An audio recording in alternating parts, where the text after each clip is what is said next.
joining live or watching back, welcome. As always, with kind of these engineering harmony conversations, I'm just chatting to really interesting people who I want to chat to. And today is absolutely no exception. So, welcome, John Durrant, to this conversation. I guess I know I'd like to let you introduce yourself.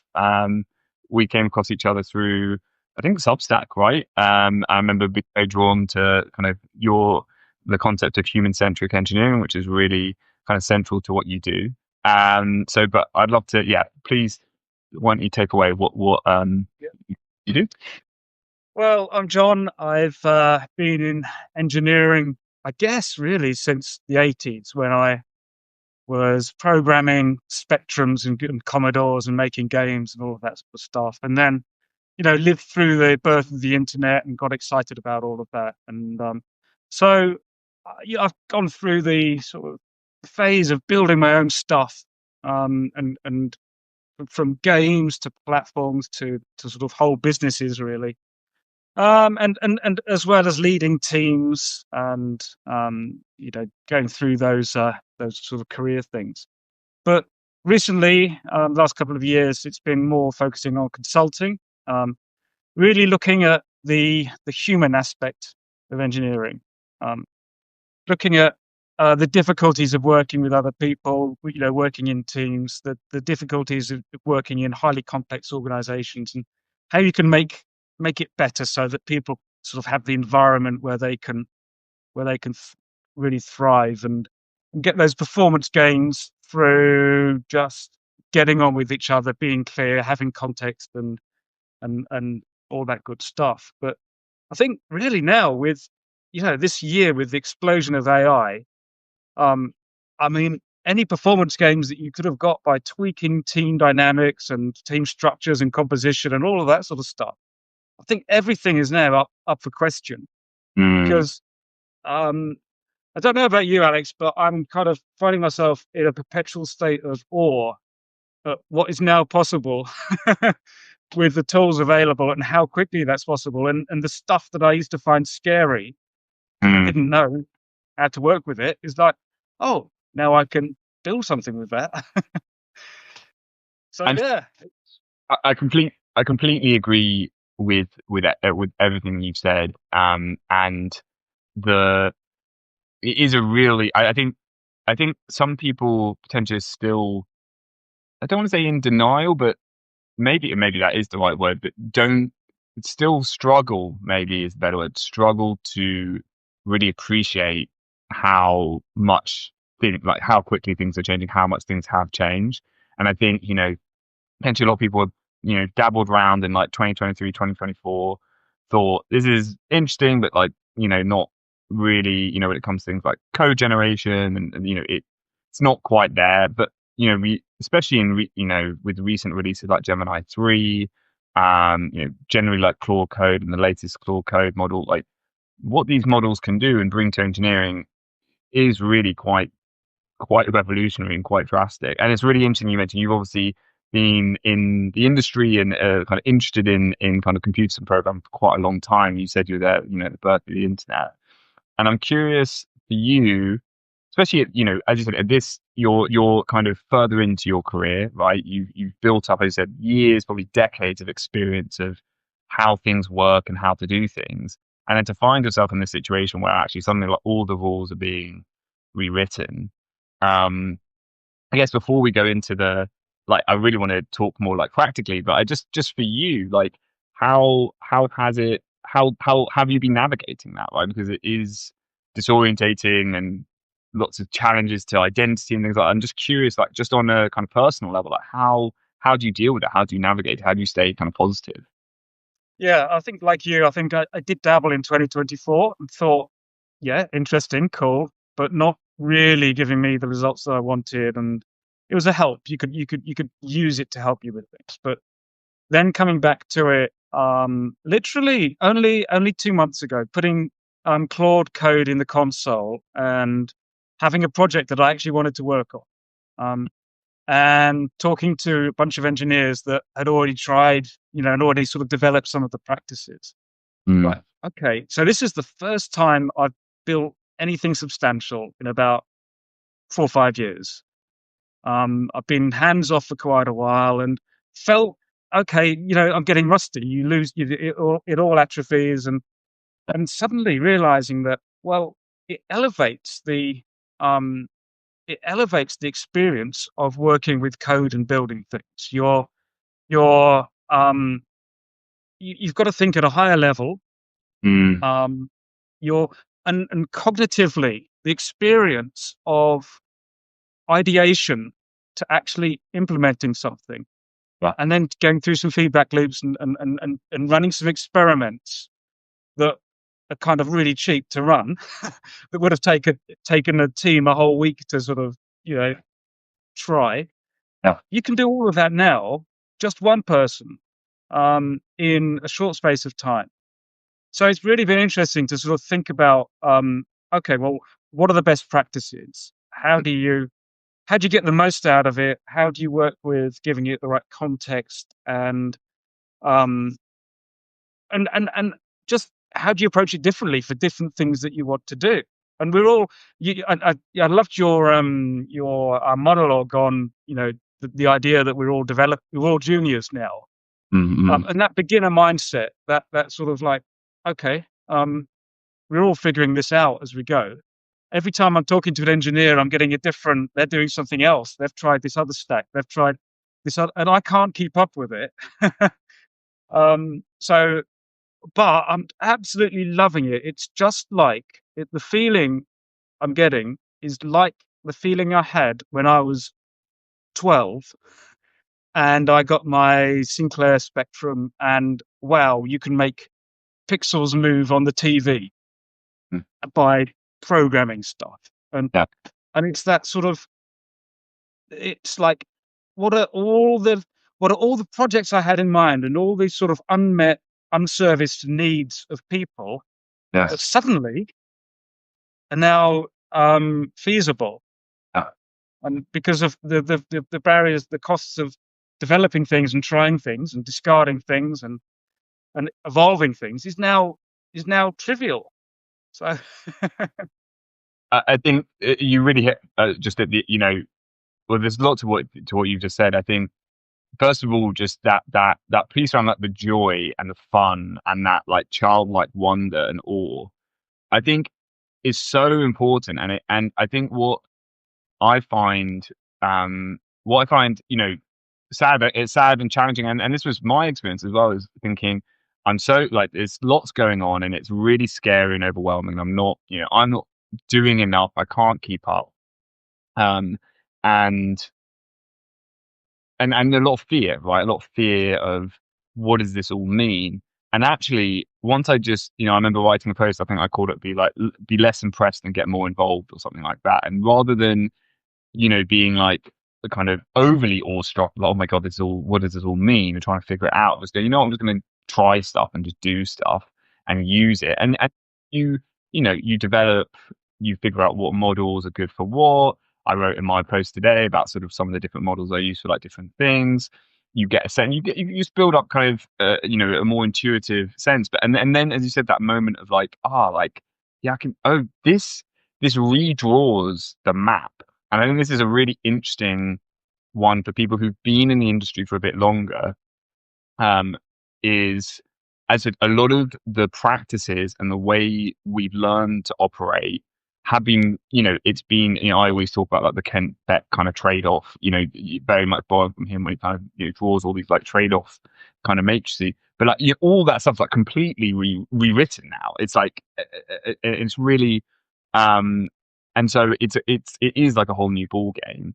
But it's also like really exciting and really fun. And suddenly you can kind of give yourself this permission to go, hey, maybe I can build that game, or that, I would always be, I didn't want to learn Unity and I can't, don't want to do all that. Oh, maybe I can like do that. Or, I said, I'm going to spin up this app that I don't intend it for anyone else to ever use, but that's okay because it's now so simple to do that I can just do it for myself. And one thing I wanted to so it's very interesting for me, and I focused a lot on the junior question, which I want to talk about with you. But one of the other interesting things is, so as someone more senior, there's a lot of unlearning to do. There's a lot of, you know, figuring out what this new reality is, and having to let go of a lot of stuff that we've maybe become habituated to. But it's also clear to me that there's a lot of value still in the experiences that we've had. That even if the calculuses are being redrawn, we still know we're still used to operating in trade-off spaces. There might be new trade-off spaces, but that skill is still there. And so I'm curious, and particularly what you mentioned around, the value of like aligning teams. I think you even said like giving context to teams and how that translates into aligning AI and giving context to AI. Like maybe, I guess my question is, what do you feel remain like from your experiences? What do you feel has been valuable, like remains the most valuable of the experience that you've had today? Well, no matter how impressive the technology is now, you can't vibe code an enterprise application Mm, that's highly regulated, and so um, those fundamental um, principles of understanding and questioning and thinking rigorously mm, still apply. And of course, um, the sort of hygienic and sensible ways of developing um, is are still going to be really important, and if not more so, because it's so tempting now to merge code and not really understand what it's doing. And I say that because I've been doing it myself. It's not. You got to know when you're experimenting and when you're vibing, if you want to use that word, and when you really need to stop and think. So that diligent approach isn't going to go away. I think I think we're going to have lots of questions about, well, what does a team mean in this context? Because a team can drag you down and slow you down. So, um, what's the optimal team size? Is it just a team of one? Is it three people that are really cohesive and really communicate regularly? And are we going to see more sort of swarming, teams swarming around, and sort of that flexibility and changeability, because it's so quick and easy now to get up to speed on perhaps an area that you've not worked on before, assuming that all the context is there for you to understand the application and to sort of work with it. Um, and then there's questions about how you work in organizations, and um, often organizations are a complex, organic, adaptive system that can feel quite messy because it's never in a sort of continual state of being. You can never say, it's a continually evolving thing, and organizations are notoriously quite bad at communication and putting boundaries around people, putting expectations around people, and ensuring that people know the direction of travel in terms of why they're working on such a thing. And so this whole thing where I think engineers often would be sort of so sometimes secluded from the business a bit and just work on one functional area, or just, I think that's going to have to change. I think we now have a greater capacity um, to and the need to give organizational context to individuals working there, so that they've got good sense making and good meaning making, and they can make good decisions that yeah, are supported with the new tools that are available. Um, One thing that part of our consulting work is often just getting on the ground and talking to engineers and finding out what the world is like from their perspective. What are the bottlenecks that they're experiencing day to day that haven't been surfaced or dealt with? Where is the friction?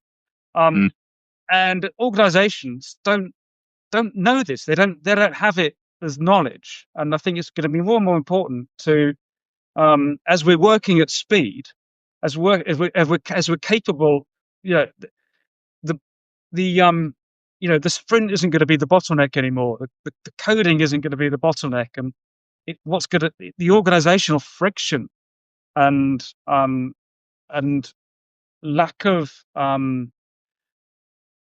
structure and context is going to be a bottleneck. So that's going to be quite interesting to see how that all plays out.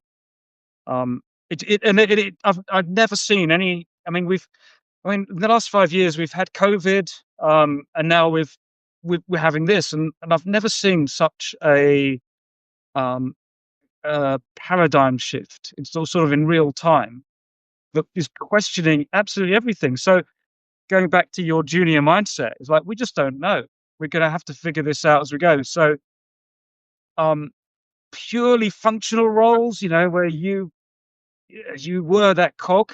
Um, if you are that kind of person, then probably you're going to have to sort of elevate the way that you think and just try to see the bigger picture. Try to be more product minded and end to end minded. Mm. If you're the kind of person that, and I've always felt like I've always been interested in the wider sort of context of things. So for me, this is like, oh, this is my time. I can Uh, do the detailed stuff, but I can do the product stuff and I can do yes. the bigger, more expansive thinking. Um, so yeah, there's going to be that dynamic as well, where you're just going to have to get involved with these tools and practices, work it out as we go. Certainly, I think there is no substitute for just doing. And I think at this stage, as you said, so much is changing, so much is in flux that, and I said this in that junior video, like, kind of standing back and kind of going, well, I'm going to like maybe, either, there's one position which is sort of like, I'm, whether I admit it or not, I'm like scared. I don't like this. This is not, this challenges too much of what I think is the way things should be done, the right things, etc. And so I just don't want it, I reject it. I think it's stupid or I dismiss it. But there's another element of, I think this may be less prevalent, but I think, but it maybe comes through in degrees of I'm going to stand back a bit. I'm going to wait and kind of see how this plays out. And I'll pick it up.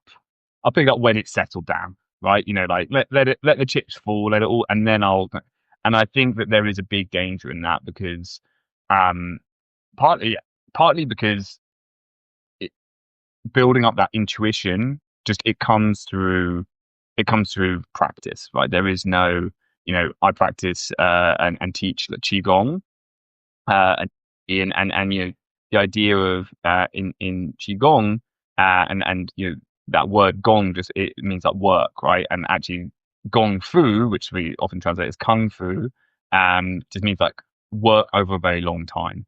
It's obviously associated with like external martial arts, but it's actually like it kind of for me embedded in this idea is that basically when you just do things a lot over a long period of time, you pick up often without even realizing like skill. You suddenly have skills that were sort of like emergent, like you weren't they don't. Yeah, I remember, I lived in Australia for a year and was cooking for myself, like really probably the most amount of cooking for myself. I was quite young, and so it was the first time I like really had to cook for myself like every day.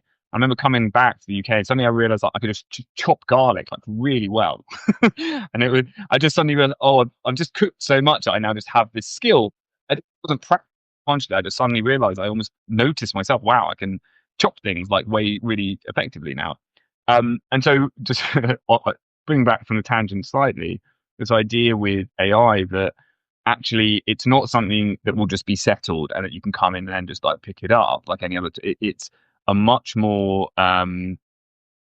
multifaceted, very fascinating actually, like technology, and it's very all encompassing. And as you said, I think presents a challenge like on so many levels, and all the more reason to get involved early because it's as much a challenge to ourselves. And I think, I've said, I've kind of used this line a lot that like, AI will force us to kind of do what only humans can do. And one thing that came up in conversation today is another way I think about it is AI AI actually doesn't I don't think actually necessarily change anything. What it does is massively accelerate and exposes things. So all what you mentioned, like a lot of these, what AI does for me in my like what I've seen kind of in organizations, and when you kind of think about this is, you know, these bottlenecks, as you said, were always there.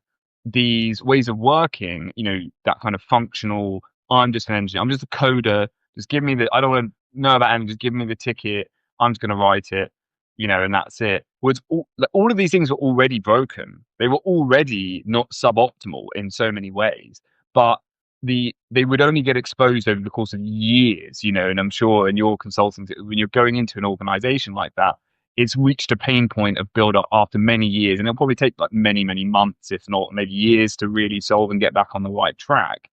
Um, Whereas AI just like completely accelerates all of that. Suddenly, it like really exposes like where those bottlenecks are. It really exposes those engineers who just go, "I'm just a coder. I don't want to deal with any of that business context."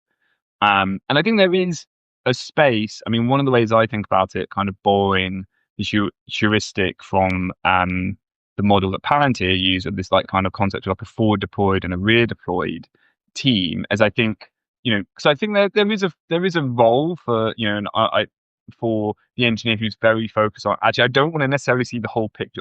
I don't want to be in like meetings with everyone and chat and understanding customers, and like I just want to focus on making this system, really optimal. I think there's absolutely a space and a role for that. I think that it would, and for me, that's the concept. Like, when you're investing in optionality, when you want the software to be more like generate more value tomorrow, rather than just like delivering $1 today, it will deliver $10 tomorrow. But that trade-off space is always there, and with AI, it really moves the goal, it redraws that a lot, and there's a lot more opportunity to, as you said, kind of experiment and like iterate, and I think there's going to be so much more value for this concept of a forward deployed engineer who's really, sees understands the product, can talk with people, spin things out, and then there will be this handoff, and it might be still one person like swapping hats, or it's a different team or what. But I think there will be a point where going, okay, actually, we've got as much as we can from like really iterating, and and we've figured out, basically, we figured out what it is we really need to build and the system that should be there. And now we need to invest in that system to make it, really scale and go to the moon. And all these best practices, these hygiene things you talk. For me, that's the value of them, is making software easier to change, and software that's easier to change is more valuable. And it's like that. Me, and AI isn't very good at that, in my experience. It's fantastic. Even with all the improvements, it lacks the ability to sort of, the way I put it is like envision a bit, like when you're drawing an abstraction, when you go, actually, this is being repeated, or this is messy. I kind of have this vision of like what the right structure is and how it's going to be. Maybe I can't even fully see the future in which it's going to be used, but I know that it's going to be better if I now encapsulate it and clean it up. And AI doesn't have that. I think that vision piece still remains very uniquely human. And so it's going to be, yeah, it's a really fascinating time to see how these things evolve.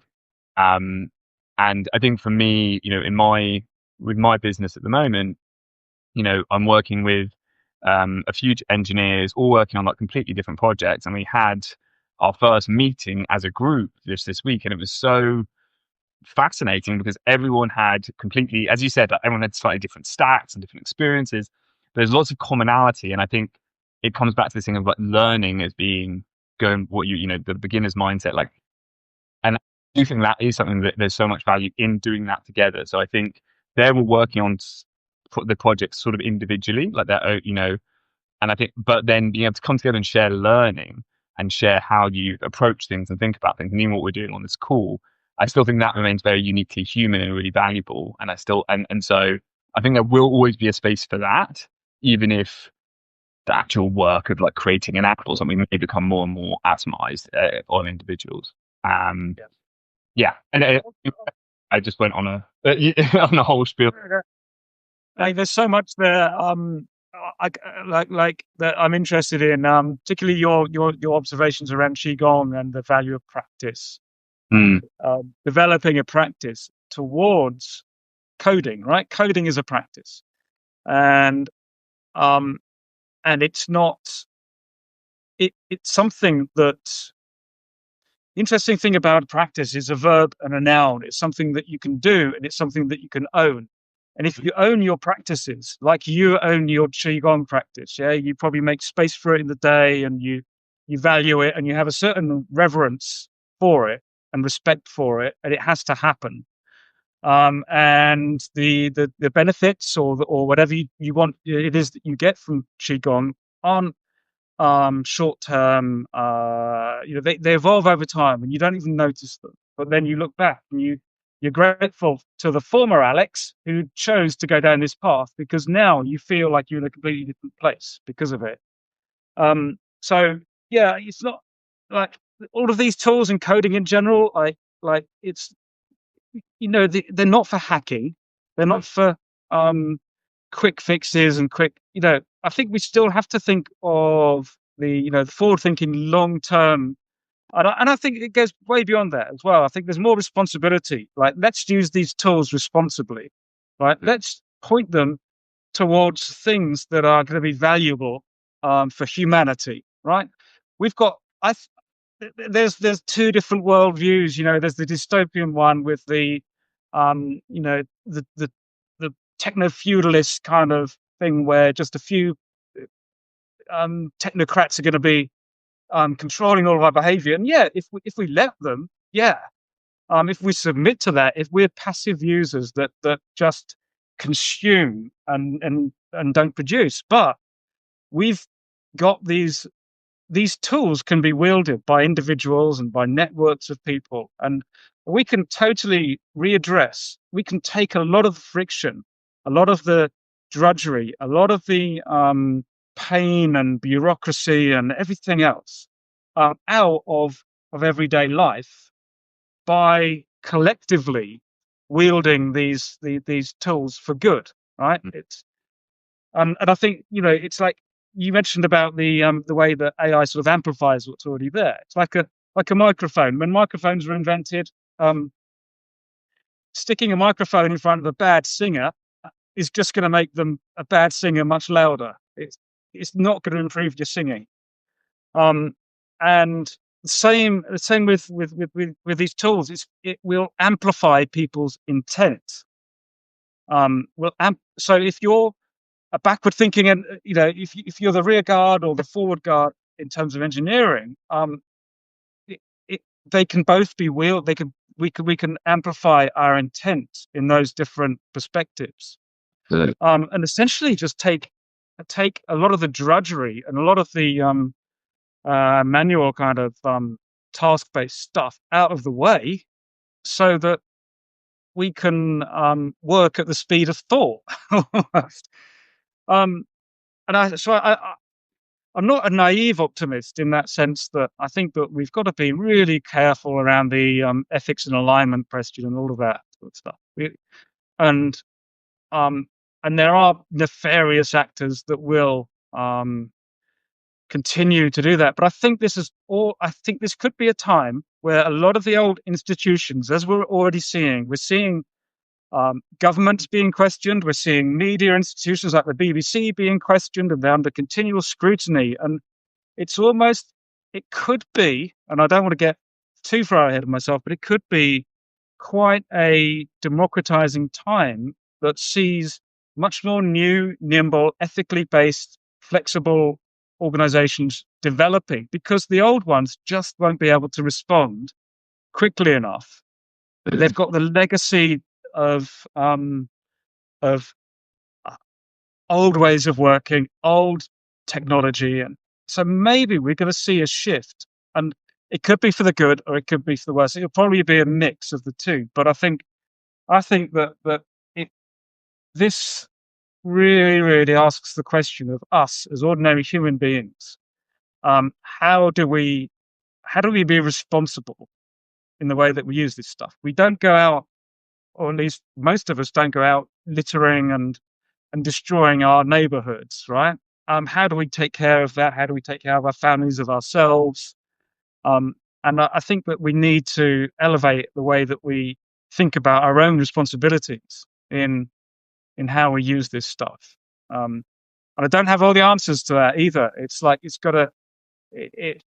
it will evolve through time and be steered by us. But I I think, think that yeah, I think exactly that. And just hello, leadership rewritten, for joining us. The I think that's absolutely spot on, and it comes back to me for this, this idea of it will force us to do what only humans can do, and what that means is, well, what is it?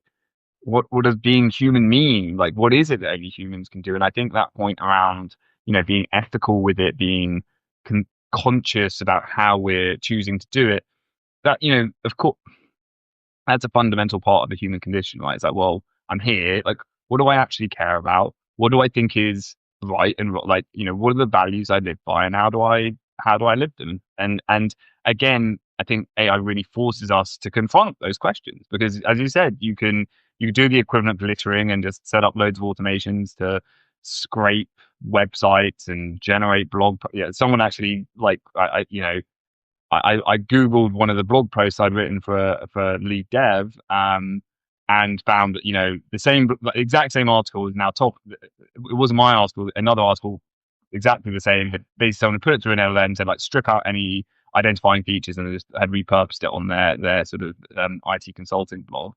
And it's like, okay, so, and I was like, annoyed for a few minutes. It's like, but yeah. Maybe I need to work on my SEO again. But more importantly, is like, it doesn't really, you know, that's not the value of that is going to be very short lived, right? And it's like, actually, in a way, I'm glad I've produced something that, is worthy of something that's worth copying, right?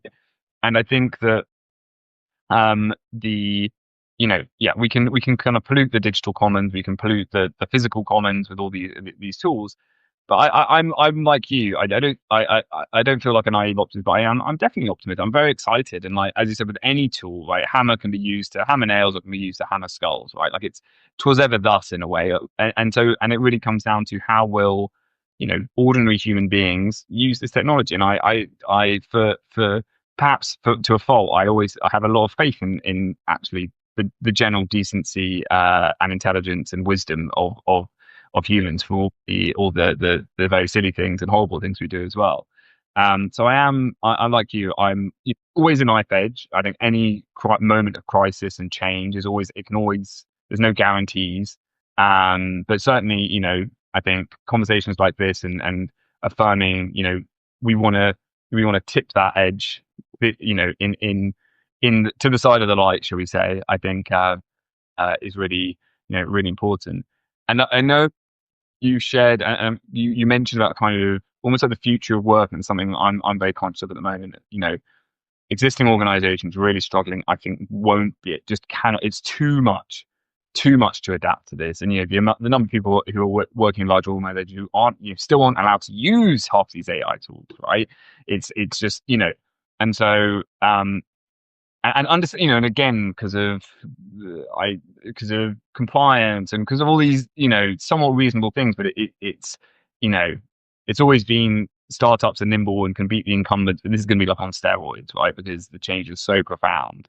um and so, but I know you've got your kind of work on this idea of a kind of collaborative network. And I'd love to hear a bit more, because for me, the term that's always been present for me is this idea of like a federated network of aligned individuals, right? It's like, it's less about big monolithic companies and organizations, and much more, right, lots of actors doing, work, coming to, as you say, maybe swarming or coming together and sharing on a more, on a kind of interdependent, rather than like purely lone wolf, I'm independent, or codependent, I need this. It's like, yeah, we can choose to operate and work together.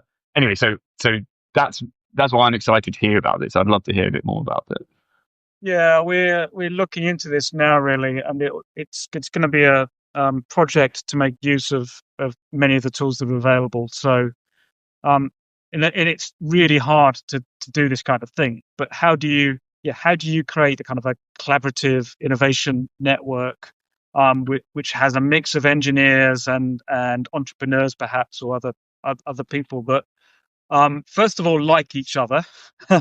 And then how do you get them to work together in collaboration where we can actually be sort of fair and equitable, so that you've got the right sort of attribution settings for your contribution. So you're motivated to kind of work on the aspects of a venture together, um, engineers and entrepreneurs say, or domain experts that Mm. are meeting a need and have a stake in a venture. So we've put together a little white paper for this idea that would employ a number of the technologies that we've either worked with or researched in the past. So one of those being the idea of a DAO, a distributed autonomous organization that uses the tokenization aspects of smart contracts and blockchain to provide governance over how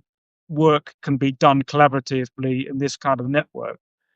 Um, and as AI matures, as the sort of blockchain and Web3 world matures and transforms, how can we use those technologies, for human benefit, for good?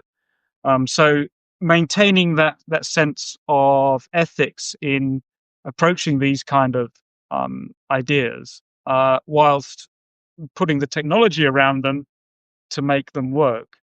And it's not, and I'm not going to be naive. That's not easy to do at all. So we're seeing this as a kind of a side interest sort of inquiry in terms of it would be really good to get this going, and we're going to be kicking it off next year. And just getting engineers and entrepreneurs and domain experts in a room together, talking and exploring, well, what's possible now with these tools that wasn't possible before? Where are the unmet needs?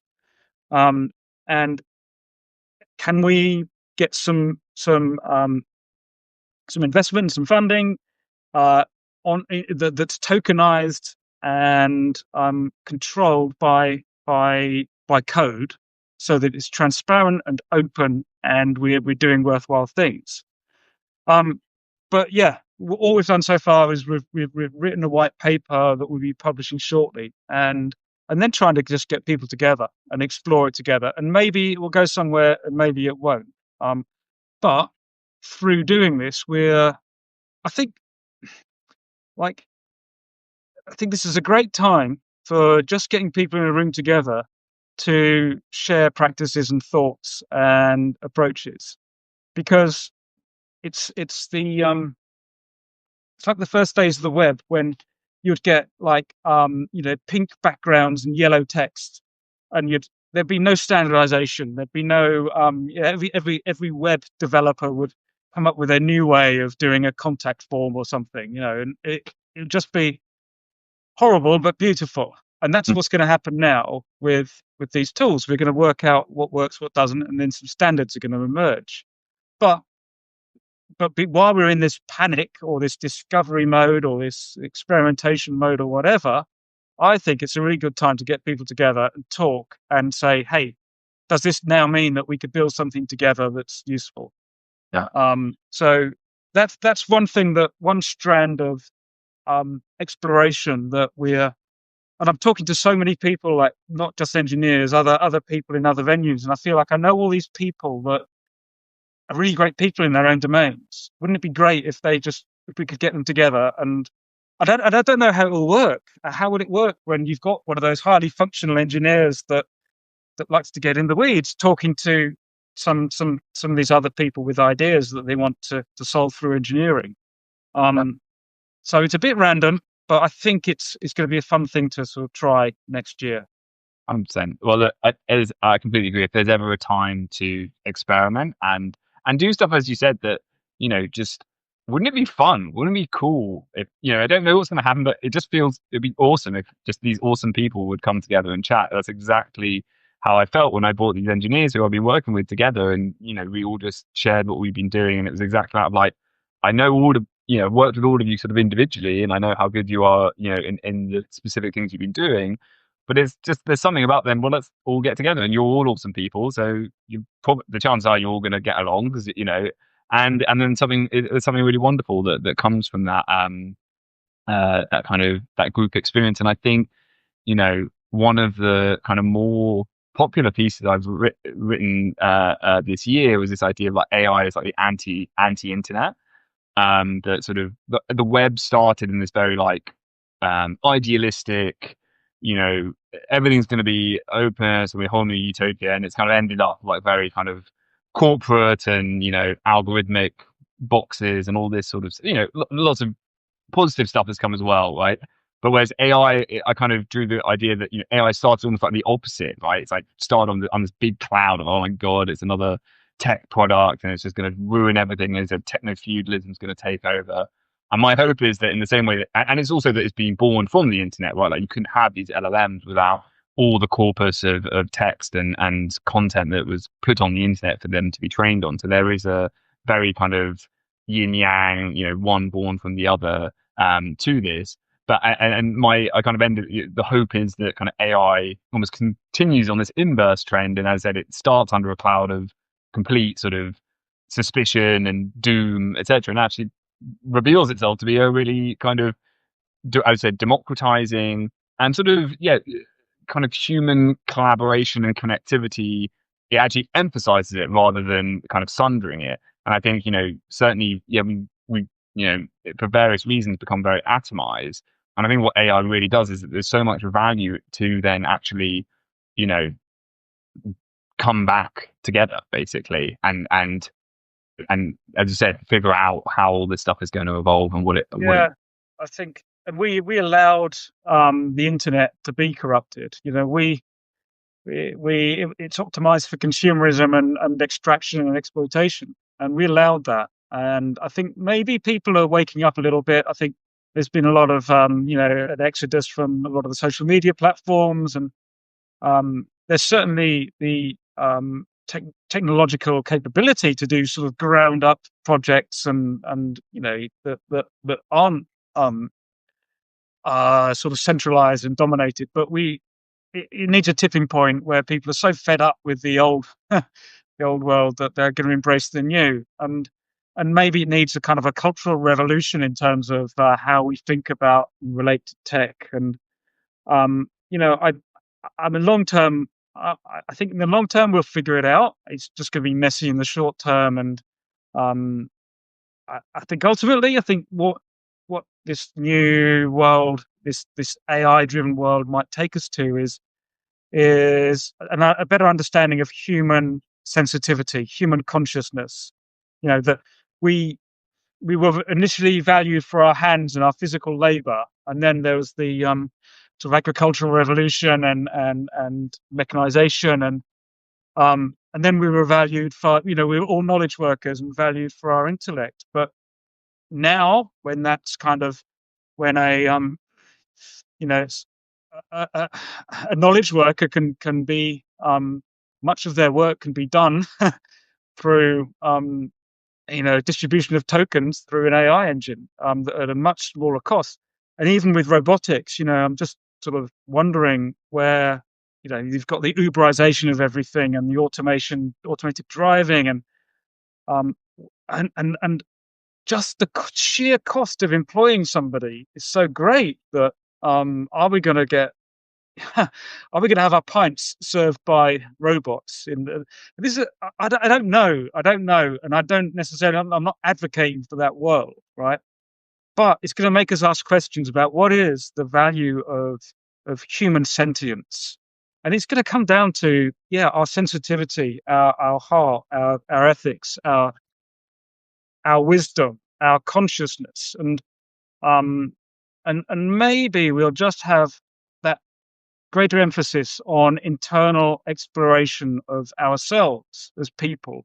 No longer are we going to be, on the 9 to 5 treadmill of misery, but maybe we end up doing work that's deeply fulfilling, deeply meaningful, deeply purposeful, in making the world a better place.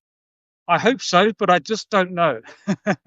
Well, I think I'm fully aligned with you on that, and exactly as you said, I think it will, it forces us to confront, well, what does it mean to really be human? As you said, that kind of human sensitivity, um, intuition, vision, becomes becomes suddenly this is very defining thing.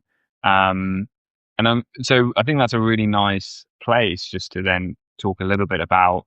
I guess I remember having I did a presentation once, this concept of like holistic development, which sort of very much sounded like a sort of a cult like sort of program that I was, but actually just this idea that, and this was a few years ago, but well before all the AI stuff.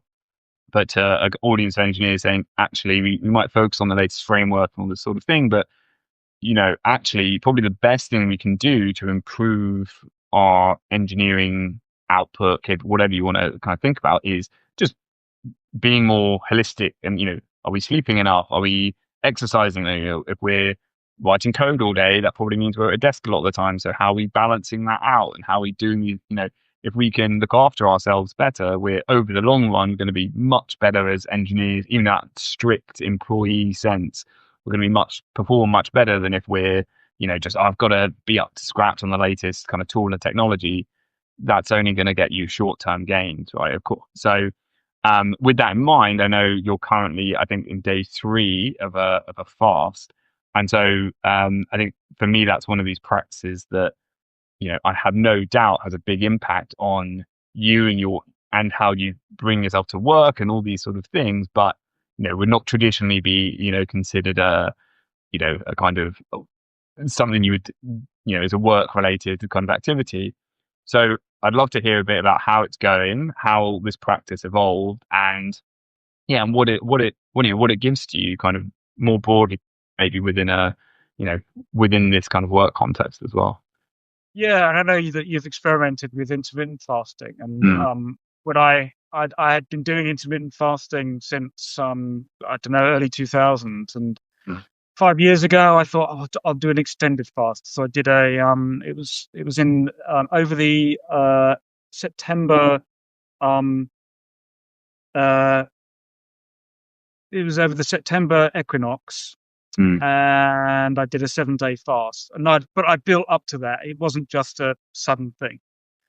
And that's really interesting. I kind of felt after that, thought, wow, that was really restorative. It really made me think. It made me stop exercising and doing the physical stuff, but I was going out walking every day. It was much more contemplative and meditative, plus all of the sort of unseen benefits in terms of what's going on in your body. You're kind of in survival mode, and you're fleshing out. You're basically having a sort of a repair and reset kind of thing going on within your body. So I've developed that into a practice. I've done, God, 22 of them now, sort of 5 to 7 days, ah, and I always do them over the equinox and the solstices. So a bit of reconnection to the cosmic sort of natural, organic kind of toning of the world, um, and I found it really, and I tried to minimize work during this time. I'll minimize, I won't be doing weights or any sort of hard exercise. I'll just give myself a complete reset. I'll do some more meditation and those kind of things. And I think that this kind of practice, I think one of the things I've noticed with working with Claude Code, for example, mm, is that my ups and downs in the day in terms of where my cognitive focus is really changes, because I'm not I'm no longer sort of slogging for long periods of time trying to work out syntax problems or other sort of depth problems, but I'm spending quite a bit of time up front thinking, well, what am I going to do next? What am I going to build next? And what what's that going to look like? And how best can I um communicate? Can I'll document it first, and then we'll work in phases, that kind of thing. And then you've done that. It's great. Okay, well, I've now got some time, and the best thing to do when you want to think of, well, what's next? It's not about sort of things sitting in front of the screen and doing more work and trying to work out what you're going to do next. The best thing to do is to get out for a walk or do some press ups or change the um, ideas come from if you've ever done sort of much meditation, which I guess you might have done with the qigong thing, but like we're bombarded by thoughts all day, and I think it's so important to be intentional about uh, what thoughts you're receptive to, and how you create your mindset and your environmental setting to be receptive to the best kind of thoughts. And lo and behold, they always come up when you're out on a walk or in the shower or out on a run or those kind of things. Um, so, but they because your mind is freer, more exploratory, and seems to be more receptive then. So, uh, uh, I really think that coding culture doesn't have to mean scrunched up in front of a laptop. It, as managers, as leaders, I really think that we need to be more flexible in how we think about how can we help people create their best set of internal and external conditions to do their best work, um, their most productive work, whilst taking that holistic approach to it. And it, I think some of this stuff is quite easily dismissed in our where we're constantly looking for ROI and um, measuring measuring output and all that kind of stuff because it's intangible. How valuable is an idea that you've had when you've been out on a run? I've had experiences where you've had an idea and it's just changed your whole path. You've taken a different decision Yeah, just because you went out for a run and were receptive to what was coming up. So yeah, I think there's an opportunity to really, really kind of delve into what it means to be a human being and a software engineer, and absolutely. how to get the most out of that combination. Yeah, I mean, I couldn't agree more. And I think, you know, well, it's just summed up beautifully, obviously, in your kind of your business and consultancy of like human centric engineering, right? And um, it said the more we lean, we're physical, right? It's very, and there is something, there is something very appealing, or I loved being in like flow state and just sometimes you're in the zone with coding and like hours are drifting away. And there is something about that, but there was also plenty of writing loads of really boring boilerplate and dealing with syntax and all this sort of stuff that wasn't very fun that you had to slog through, and all the time, yeah, you're kind of hunched over at this desk. And even in pre-AI times, the number of occasions where I'm stuck on a problem and I'm just banging away at it and trying, going deeper and deeper. And then I do step away. I sleep on it, or I go for, and suddenly I realize I don't even need to do that. I could actually just do this really simple thing over here, and I just have invalidated that entire problem I've been struggling with. So this, and as you said, I think AI really will encourage us and in some cases maybe force us to actually I am in a body, and like how I what my body does and how I interact with my body will change my body chemistry, which changes how I think, and the kind of, as you said, ideas I'm receptive to will generate, or however you want to think about it. And so, of course, as you said, being more holistic, being incorporating these wider human practices like fasting, like qigong, whatever it might be, it does. And just on a very practical thing, how I work with in my business with the engineers I work with, I try and always focus on doing value-based pricing. And the reason for that is, as well as there's lots of benefits to it, but one of the key reasons is like this is how much the project is, and I pay them. I pay people upfront. I was like, this is how much I've been paid. Like, this is your share, and you've got it. And now you know what you have to deliver. Like, over to you. And like, if you want to sit at your desk and crank, that's fine. If you want to just, but I think it gives the freedom to focus. I think for everyone, it's going to be different. Everyone's going to have to find their way in their practices that work for them, right? But it gives that sort of idea of, it doesn't really, I don't care about how long, I don't care how long you're working on this. If you're at your desk, if you're going for what, like, it's, we've got this, we've agreed we're going to deliver this, we're going to deliver it in this time frame. And then, but other than that, like, it's up to you how you go about it. And it's also very interesting incentivizing AI tools, because of course, if you go, hold on, actually I could do this a lot quicker if I used AI tools to do this bit, then I'm going to back like my effective like hourly rate, if I was thinking, like, suddenly goes up a lot because I'm now doing, well, this fixed amount. And if I'm doing it in half the time, I'm now essentially like, I've got a lot more free time and the same amount of money, which is great. And so this is why I work in that way, and I think it's a really interesting form of alignment. But Yeah.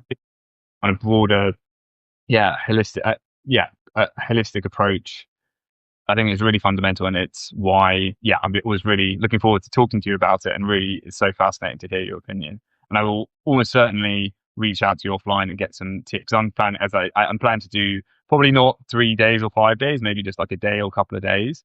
But I'll definitely reach out to get some tips, and if anyone's interested, I'll share them publicly as well. But yeah, I'm kind of aware of time, and so I guess maybe just to if we just to wrap up, well, we're at the end of the year, we're about to start a new one. What's maybe one takeaway you're taking away, like one takeaway from 2025, that a reflection, a learning, something that 2025 has given you that you're maybe grateful for, you're going to be, carrying with you, and what's something you're looking forward to in 2026? I think the thing that keeps coming up is adaptability, Mm, um, and being willing to try things, uh, um, and to make experiments, and that is so going to be important. There are such big changes coming, um, that will scare some people. So how can we be adaptable as a practice? mm, Um, and what am I looking forward to? I I just think, wow, it hasn't the last few years, when you look at the shift in economics, in politics, we are in such a mad, crazy time. It's real, it's like getting popcorn out and watching watching the world go mad. Um, and I don't think that's not going to slow down. I think that there are so many cultural changes coming. And then there's that phrase, "May you live in interesting times," and we certainly are. And I don't want to be flippant about that, because these are really tough times for some people.